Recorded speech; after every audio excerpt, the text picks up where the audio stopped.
What's good?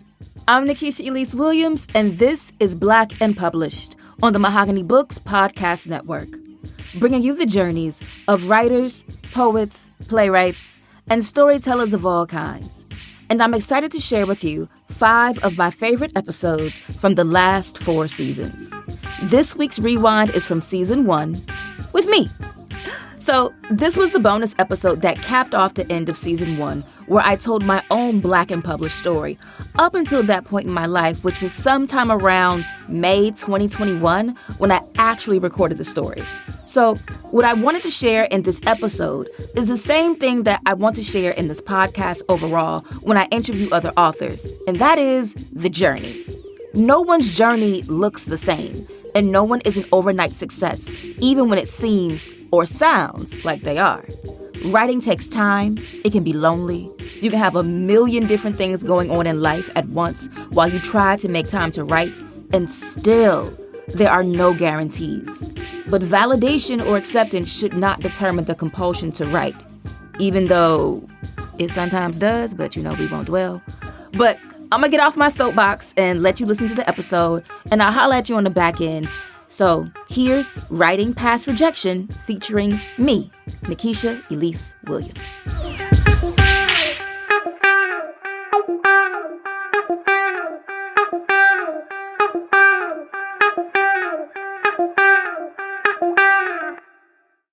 I first knew I was a writer probably as a child.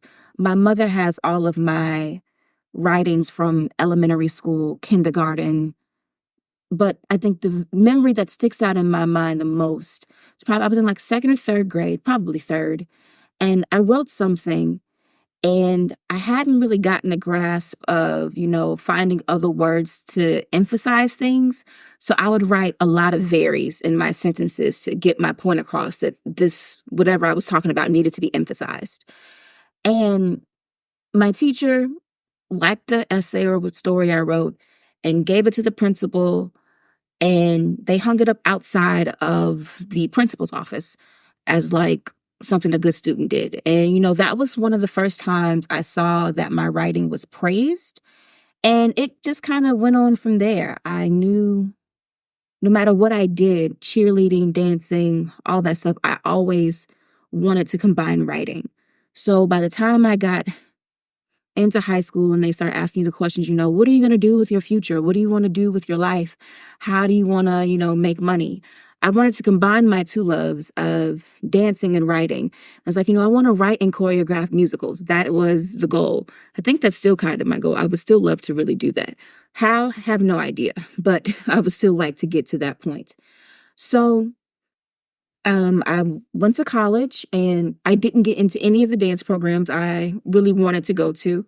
And some of the ones that I did get into, I didn't go to. I don't know. Decisions that I have to question later in life. But I ended up going to Florida State University in Tallahassee because one of my dance teachers knew another lady who worked in the dance department at FSU.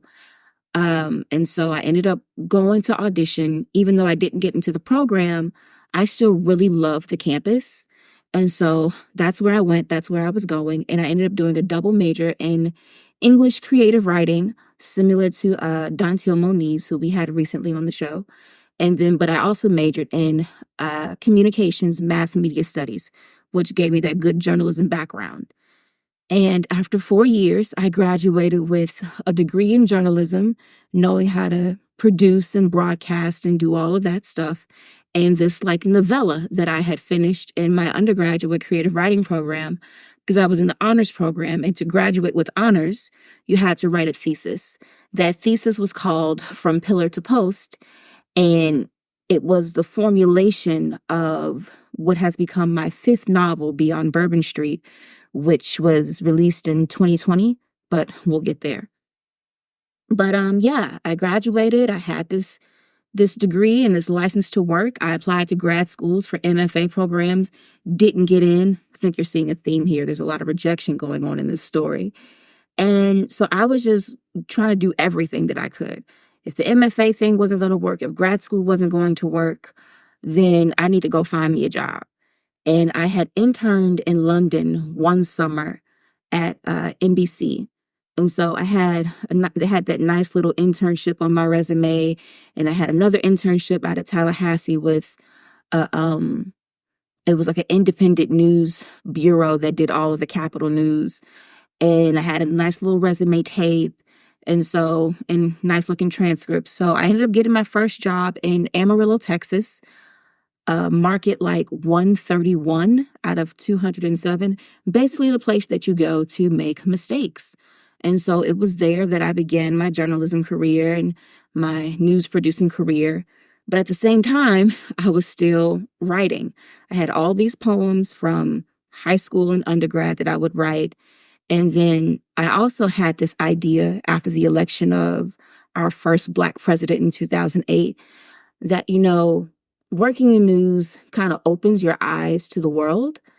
And I was young, I was bright-eyed, I was single.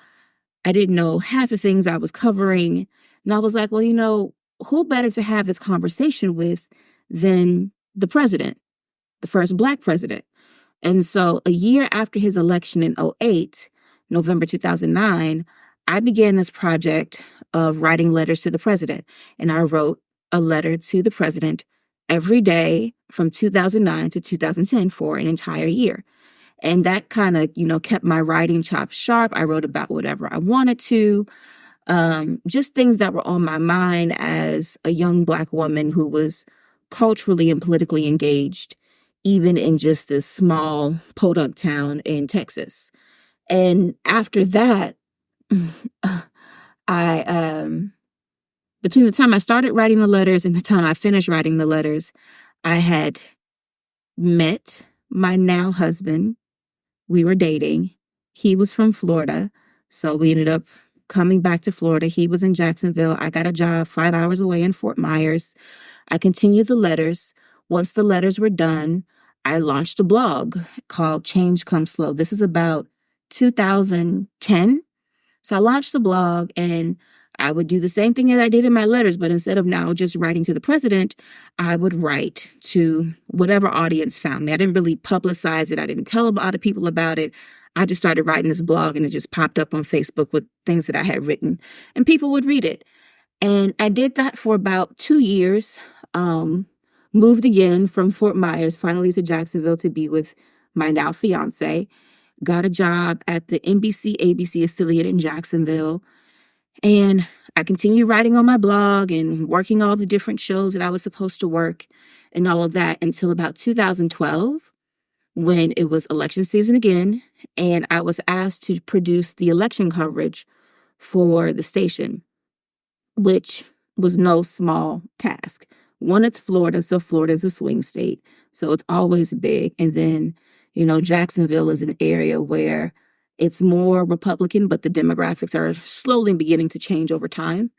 So I produced the coverage, and after the November election, the re-election of Obama, I was just like, I'm tired. I don't want to continue producing news and then coming home to write news on the side, because that's when all the, when blogging was popular and everybody had the hot takes and the fresh perspectives. And I'm like, I cover this all day long at work. I don't want to come home and do more work. And so I stopped the blog. Ooh, I'm skipping a part of the story. In 2010-ish, when I was in Fort Myers anyway, I was bored one day in my apartment and I wrote this short story called Ceiling Fan. And it came out of nowhere. I was totally bored. I didn't want to do anything. I wasn't leaving the apartment for whatever reason. I was just chilling in the house and I had this idea for a story. And I started writing a story that I called Ceiling Fan. And when I finished it, I sent it to my best friend. I was like, hey, I wrote this. Let me know what you think. And she was like, I don't know where your head is, but I want to see where it goes. So just keep that in your back pocket.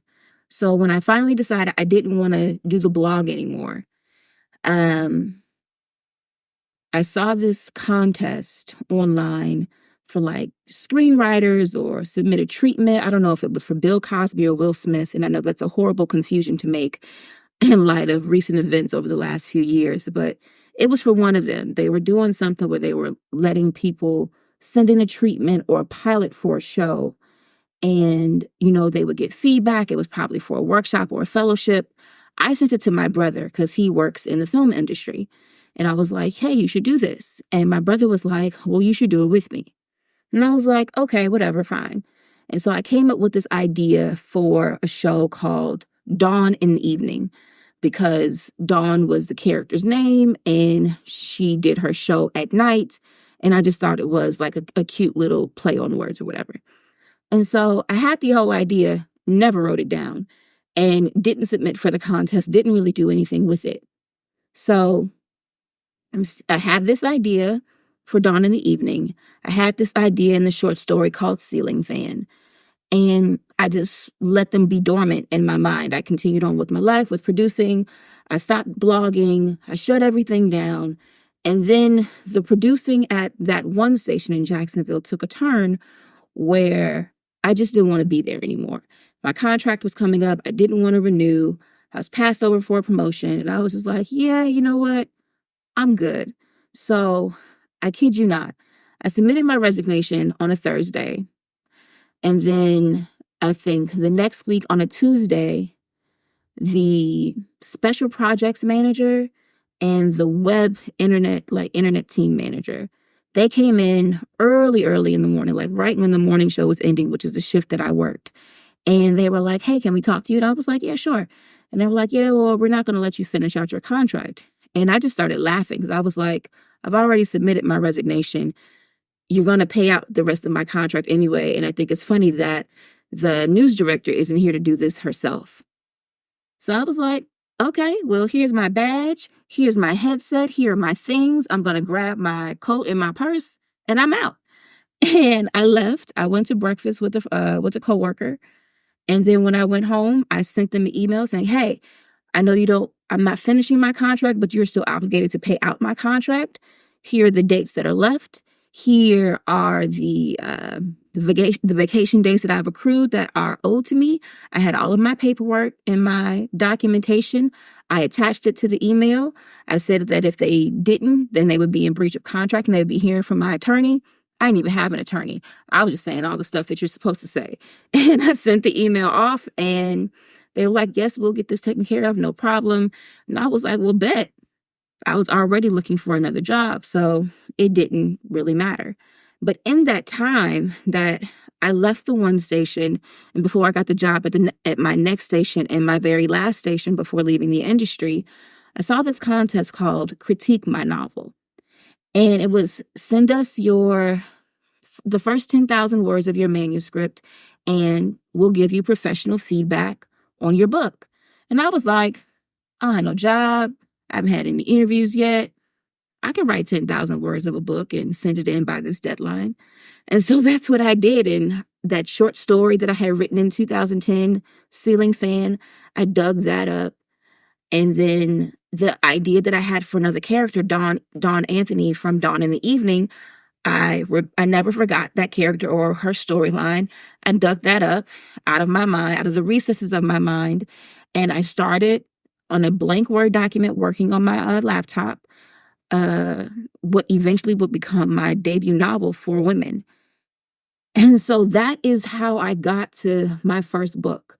Just always writing on the side and always having ideas. But it wasn't until I was between jobs that I really committed my ideas to paper and began to write them out. And so I was working on it. I've got an interview at my soon-to-be last station, the Action News Jacksonville, Florida, which is a CBS Fox affiliate. And I remember being in my interview and the news director at the time asked me, and I guess it was supposed to be like some cute question or whatever, but he was like, what do you want to do when you grow up? And I was like, I want to write books. And I didn't hesitate. I wasn't flushed or nervous about answering, not to say that, I want to be an executive producer and I want to be a news director and I want to stay in news forever. I was like, no, I want to write books. And I was very, very honest about it. And I think that was the first time I really acknowledged that, okay, yeah, this is something that I want to do for a living. I don't want to be beholden to anyone else for the rest of my life. And I had an inkling of that in college because I always liked the semesters when I didn't have to take tests for finals. I just had to like write final papers. One, because I got out a week earlier. I didn't have to stay for finals week. But two, I was just better at it. I was never a good test taker, even from the time that I was a child. So if you're asking me to write a paper, oh, bet, automatic A. I got this. I got you. So I knew from then that, I wanted to have a kind of life where I wake up in the morning, I go in my office, and I write. And so then that coming full circle in that interview was where he asked, what do you want to be when you grow up? And me saying, I want to write books. And I had already started working on my first book. It was, I guess what Oprah would call an aha moment, even though I was on this interview for this new job at this new place. And I ended up getting it. And that entire time that I worked at the station, I also worked on my first book. And I think when I was working there, I first worked like the noon show. So I had a pretty normal schedule. I worked like 5 a.m. to 2 p.m. But then I started working mornings. And working a morning show means that you're there at 1 a.m. and you're off by like 9, 10 in the morning. But even in doing all that, I would still be working on For Women.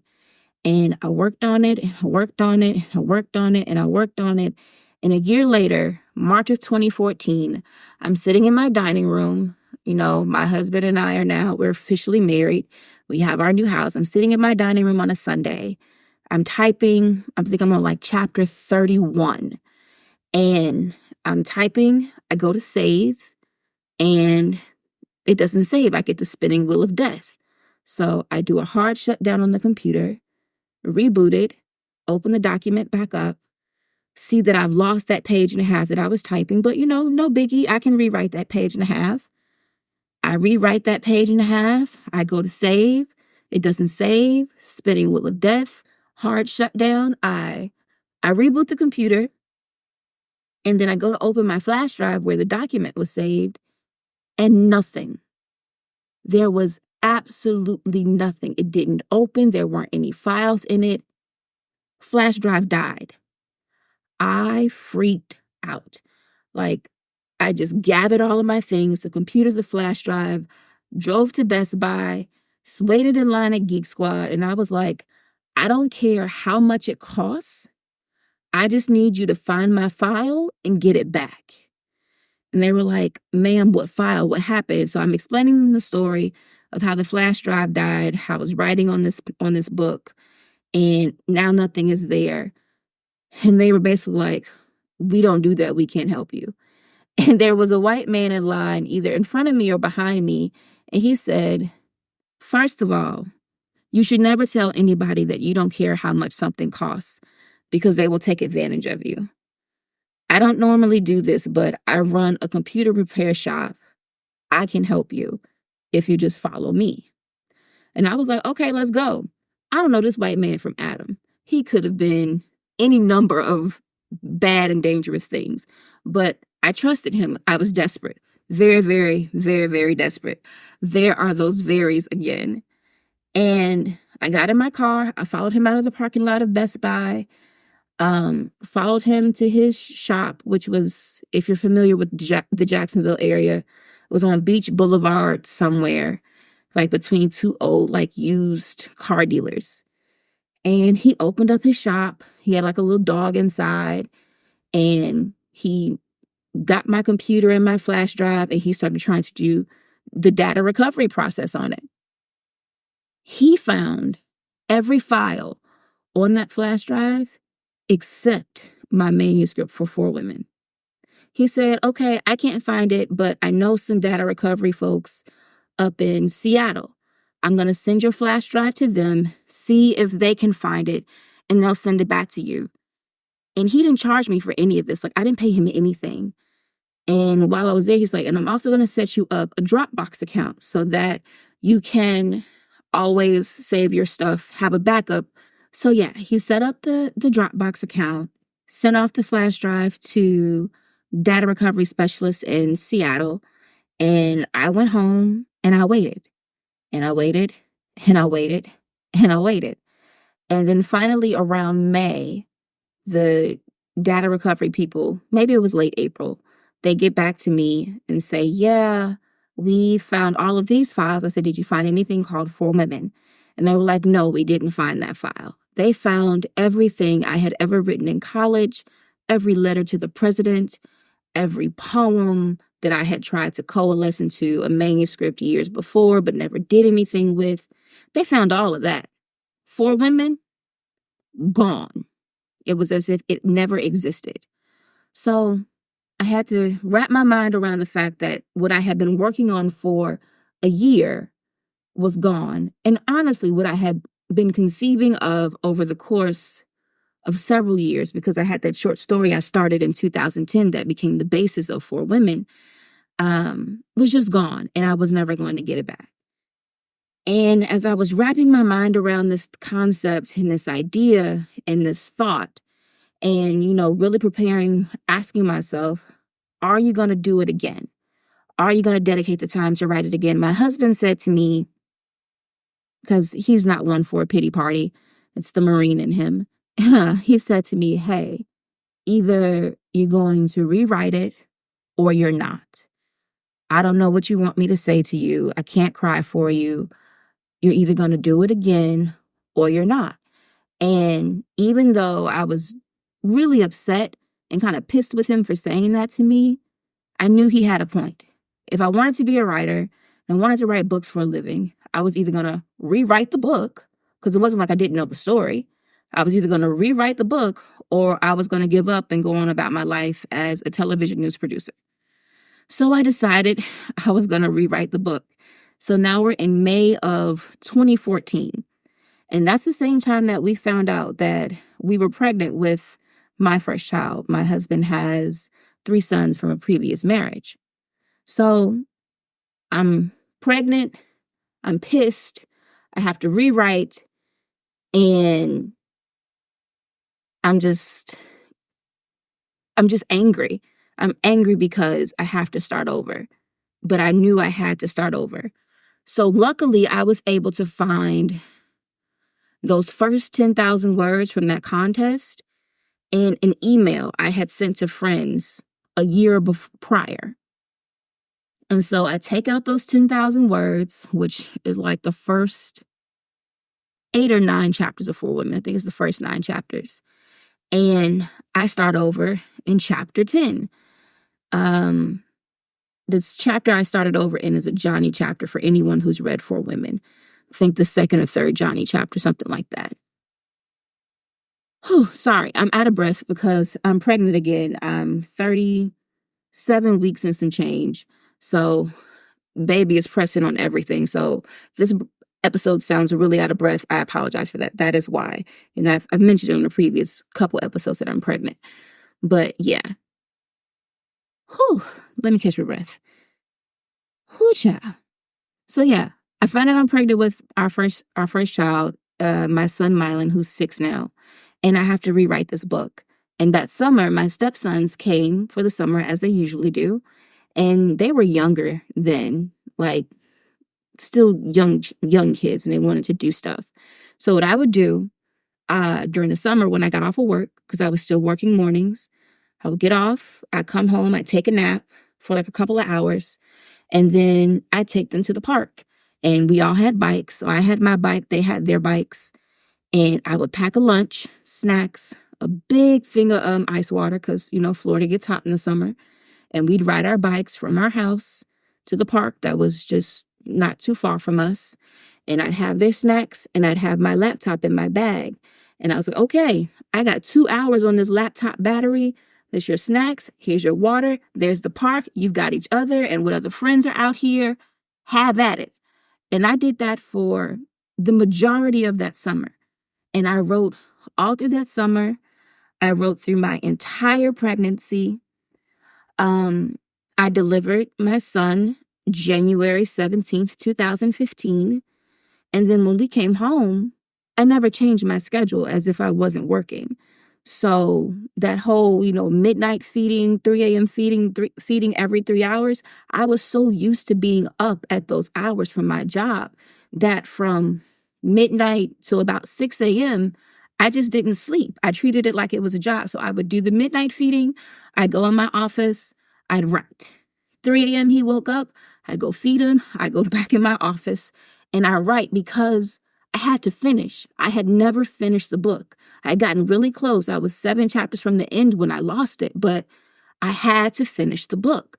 And so I did that until I finished. And I think I finished March 25th or 26th, 2015. And when I finished, it was like mid-afternoon. I think my son had just woken up from his nap. He was about 8 weeks old. And I wrote the last sentence of the last chapter. I looked at him and I said, Mommy's done. And I think there's a Facebook status from there where I was like, I finally did it. I finally finished the book. But that really was just the beginning of the story. So as any fiction writer probably wants, I wanted all the things. I wanted an agent. I wanted a major publishing house. I wanted a big advance. I wanted a book deal. I wanted all of the things that you hear about and that you see about everywhere, but didn't know how to go about doing any of that. I knew I needed to query, so I Googled how to write a query letter, found one, wrote one based on that, and then began looking for agents on Twitter, Googling, any way I could find to find an agent that I thought would be, right for me. And so I got to this list of about 100 different agents, maybe it was 60 to 100, whatever. That's a big ballpark, but whatever. It's been a while. But I compiled this list. And so then every month for several months, I queried agents. And some agents got back to me with direct feedback. Some agents got back to me with form letters. All of it was really rejections. No, this is not right, whatever the case may have been. And then I saw this article online about you never know who you might know who can help you. And I thought, one of my friends at the television station, her boyfriend has a talent agent. I wonder if he knows any literary agents. So I asked her to ask him, and her boyfriend was like, yeah, he knows literary agents. I'll put her in contact. And so he did. And so I spoke to his talent agent. His talent agent put me in contact with the literary agent. I spoke to the literary agents. I sent them my query. I sent them the manuscript. And they were like, yeah, we think this has some potential, but you're going to have to do some revisions. And I was like, okay, that's fine. And so at that time, because I was so frustrated and kind of feeling a way about all of the rejection that had been coming in from all of the agents that I was querying and was saying no, I had begun to look into self-publishing. I think I saw an article from Essence magazine that said, why self-publishing may not be so bad. This is still in 2015. And so I was like, okay, I'll look into it. So I had knew about Create Space, and then I was in the bookstore one day at Books A Million, and the cashier told me about their platform. So I was like, okay, I can probably do this. But when I signed with my agents in like October, November of 2015, when I was getting ready to actually release the book, because I had a designer do my cover, I had her build my website, I was ready to go. I was like, well, if agents don't want me, I'll just do it myself. That real stubborn, childish, petulant attitude. But they were like, no, take everything down. So I had never told anybody about the website, had never publicized anything about the cover, didn't say anything about it online, really, other than that I had finished the book. And so I took everything down. I signed with my agents. I did one major revision in form, because I had some chapters that were written in first person and some chapters that were written in third person, just being all types of extra. And they were like, you need to pick one. So I chose third person and then revised that way. And then after I did that revision, they asked me to add maybe a couple chapters, I think, for context. One of them was, if you've read For Women, one of the additions and chapters was the Ayanna flashback, where Ebony and Ayanna are in the car. And the other was the cross-examination of Ebony toward the end of the book.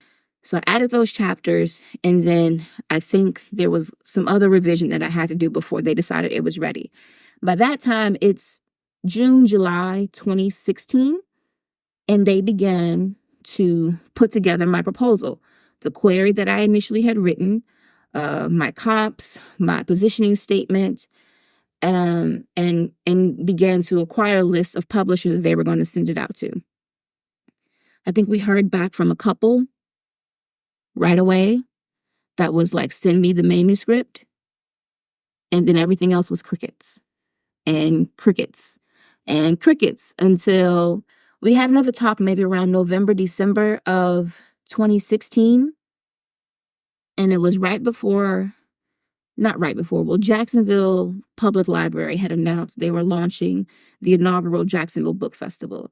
And I was like, hey, they're launching this book festival. I think I should be there to go. And they were like, well, you shouldn't be there with a book, but we can get you some galleys and some samplers printed, and you can just go and meet people and, see who's there, see who's around, get people interested in your book.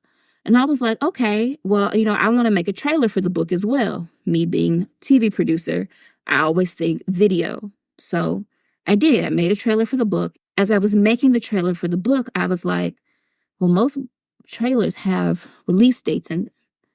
So I put a release date in there. I was like, November 23rd, 2017. That's when this book is going to come out, come hell or high water. And my agents were like, are you set on that date? I'm like, if you can't sell it by then, it's been 2 years now. I'm just going to self-publish it. And so I made the trailer. I got the galleys. I got the samplers. I went to the book festival, walked around, met a lot of people. That's actually where I ended up meeting my editing team. And my agents had the trailer, and they resent the book out with the trailer to editors. And we were waiting on one to get back to us. They eventually got back to us with a no. And I was like, okay, I'm on my own. You say all it needs is a copy edit. And I found a copy editor at the book festival, and I'm going to do it. I already have the cover. I'm just going to do it on my own. And so that's what I began to do. I worked with my copy editor to fix anything that was wrong grammatically in the book. And I know it's still not perfect, but, she got it. She cleaned it up some or a lot, whatever. And I had my cover. I had my designer do the full spread for the cover. I had the website. I had my headshots.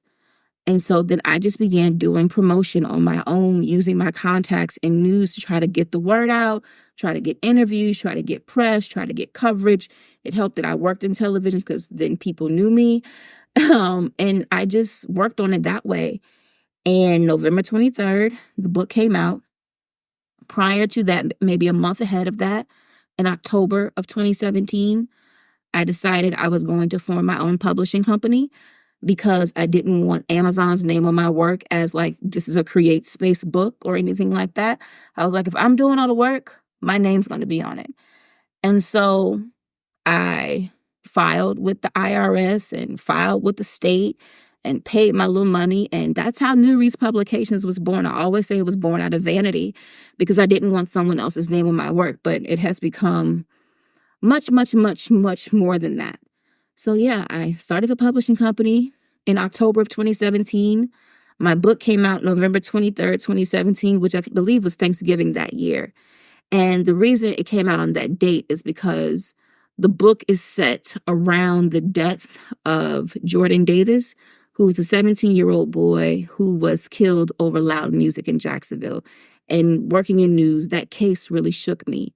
And the premise of For Women is looking at those police shootings and those encounters with vigilantes, racist vigilantes, but not seeing victims that were Black women. Not really until Sandra Bland. Like, we didn't know their names. And I was like, there've got to be women in these stories. So that's where For Women really and truly comes from. And that's why it was released on that date. But I didn't do a book release until like December 2nd of that year. And Jordan Davis's father was with me, and he had read the book because I had spoken to him prior. And that day was honestly, it was really just magical. Did the book release. It was finally here after all of this work. And then that was the same night that I won my first Emmy. Didn't go to the Emmys, and broadcast television news wins Emmys as well, but they're regional Emmys technically. So they're a little smaller than the real big ones that you see for like movies and stuff and TV shows. But either way, an Emmy is an Emmy, and I got it. um, but yeah, so like that night, did the book release, and then I check my phone, it's blowing up. All my coworkers are like, you won, you won, you won, you won, you won, you won, you won. So that was great. And that was really the start of my literary career, because Four Women ends on a cliffhanger. So I knew I had to write a sequel after much hemming and hawing about whether or not I was going to do it. One of my editors said to me, hey, if your readers ask you for a sequel, you write one, because that's who you're writing. They are your audience. And I was like, all right, bet, I'll write the sequel. So, and then I had these other ideas in my head for stories. So 2018, I became a crazy person, and I wrote the sequel, which was The Appeal of Ebony Jones. And then I wrote 2 other novels with the intention of having 2019 as just a year to promote and market and increase my profile in a way, because I don't have a Twitter following. I don't have a Facebook following. I was barely on Instagram. I mean, I worked in television news, so I was trying to stay low key on purpose to have that air of like, I guess, not conflict. There's better way to say that than I'm saying it, but whatever. So I didn't really have a big social media following. So my goal for 2019 was to increase my profile. And to do that, I needed to not be writing in 2019. So I wrote 3 books in 2018. Jesus, I'm out of breath. Whoo! Anyway, so yeah, I wrote The Appeal of Ebony Jones. That was the first book. I wrote that, started January 2018, finished in March, and got that together really quick because I released it in August, because I had begun selling copies of Four Women. And so the biggest question that I would get from readers who would get to the end is, what the fuck? What happens next? And if you read Four Women and you haven't read The Appeal, then you know it's like, where's the damn verdict, Nikesha? Because that it ends on that cliffhanger. You don't know the verdict in the case, because I didn't want to assign guilt or innocence to what I was talking about. But eventually I kind of did in the sequel. So Four Women was out. I wrote The Appeal, and then I ended up writing 2 other novels, which became Love Never Fails and Adulting. I wrote all of that in the year of 2018. It's because I knew I would have Love Never Fails comes out on Valentine's Day 2019. It's my like attempt at a romance and a love story, but not really, because the first line is, if I were honest, I would be divorced right now. And then Adulting was just something I had an idea for and put it out. And so I did that in 2018, 2019. I focused on increasing my profile and trying to go different places and do different things, and calling in friends to see if I could be on their TV show or their news program, because, I mean, I was still a producer, so why not leverage those connections? And my husband and I had talked about it for a couple of years. And so in August of 2019, I left the television industry to focus on writing full time. So 2019 was really my first transitional year into life as a full-time writer. That's when I really started freelancing. And just going balls to the wall with the books, knowing that I didn't have a choice.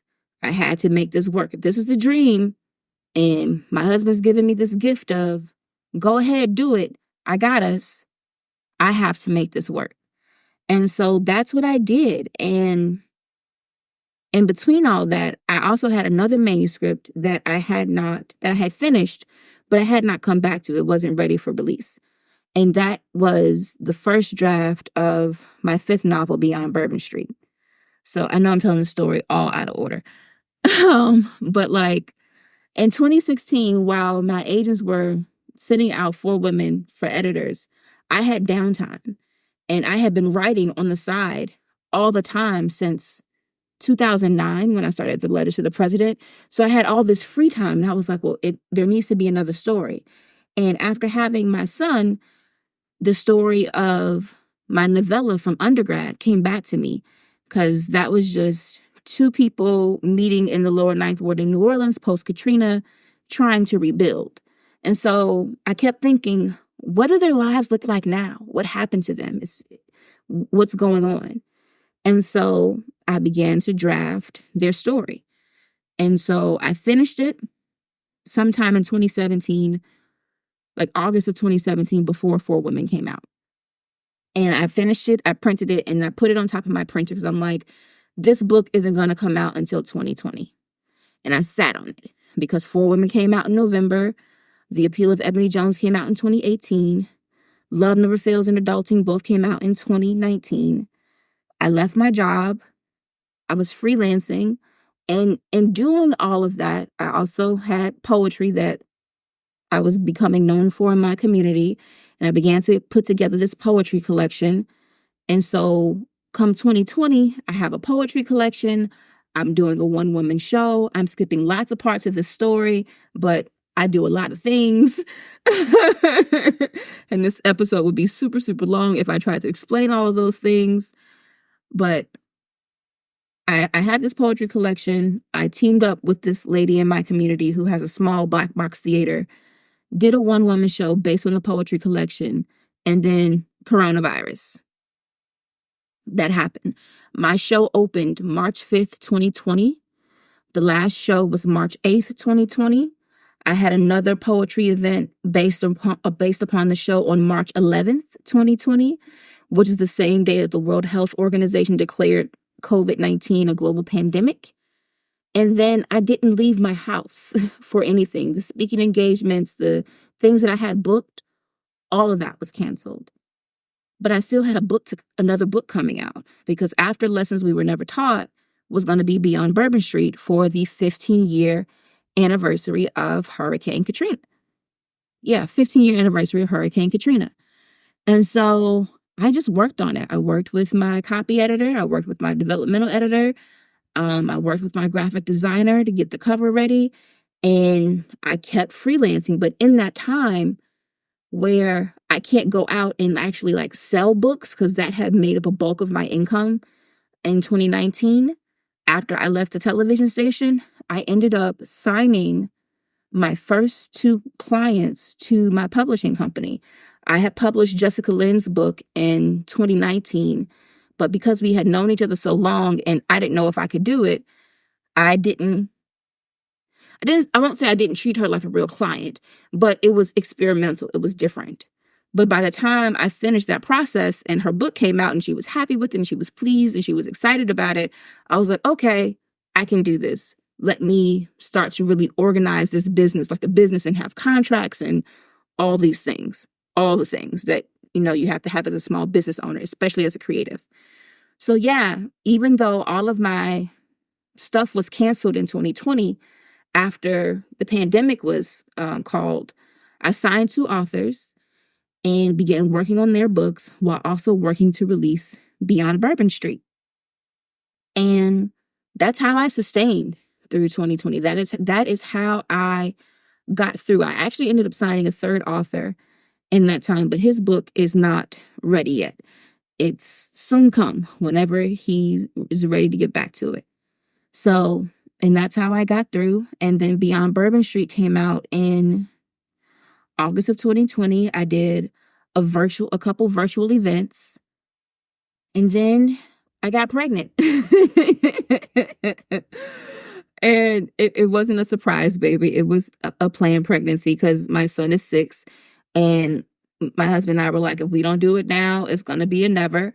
And I'm getting old. And so Beyond Bourbon Street came out August 29th, 2020. I confirmed my pregnancy October 3rd.